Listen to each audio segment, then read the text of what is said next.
वजीर आला अली अमीन गंडापुर की ऑडियो लीक। इमरान रियाज एक बार फिर निशाने पर आ गए। जाली यूट्यूबर्स की शामत आने वाली है। सीनियर सहाफी ने तहलका खेज खबर दे दी।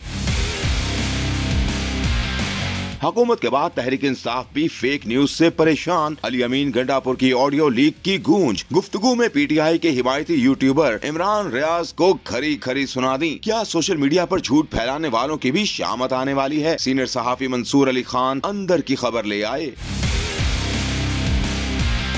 एंकर पर्सन मंसूर अली खान ने दावा किया है कि उनके पास एक ऑडियो आई है जिसमें बहुत ही गलीज जबान इस्तेमाल की गई है। वो ऑडियो मुबैना तौर पर अली अमीन गंडापुर की है, जिसमें वजीर आला केपी तहरीक इंसाफ के रहनुमा मेहर शराफत से फोन पर बात कर रहे हैं। मंसूर अली खान ने कहा कि ऑडियो के आगाज में इमरान रियाज को खौफनाक गालियां दी गयी और शदीद मुगल्लिज़ात बोले गए। कॉल के दौरान ही मेहर शराफत को भी वजीर आला केपी से गालियां पड़ना शुरू हो गयी। एंकर पर्सन ने कहा कि 26 नवम्बर को बुशरा बीबी का काफिला डी चौक के करीब पहुंचा तो अली अमीन 26 नंबर चुंगी पर ही थे। कारकुन आगे जाना चाहते थे, लेकिन अली अमीन की कोशिश थी कि वो किसी तरह पीछे ही रहें। इस वाक़े की वीडियो किसी ने बनाई और पीटीआई के ग्रुप्स में शेयर करना शुरू कर दी, जिससे गमो गुस्सा और भी बढ़ गया। अब इस सारे मामले का गुस्सा मेहर शराफत पर उतरा जो वहाँ मौजूद थे। मंसूर अली खान ने खबर दी कि झूठी खबरें फैलाने वाले जाली यूट्यूबर्स के खिलाफ घेरा तंग होने वाला है। हुकूमत एक फोर्स बना रही है जो सोशल मीडिया पर मुल्क के खिलाफ झूठा प्रोपेगेंडा करने वालों के खिलाफ एक्शन लेगी। टास्क फोर्स सिर्फ यूट्यूबर्स की ही नहीं बल्कि सहाफी और मीडिया ग्रुप्स की भी निशानदेही करेगी जिन्होंने झूठा प्रोपेगेंडा किया है। मंसूर अली खान ने हुकूमत से दरख्वास्त की कि इस चक्कर में असल सहाफियों को ना उठाना शुरू कर दे, लेकिन झूठ बोलने वालों को सख्त सजा दे।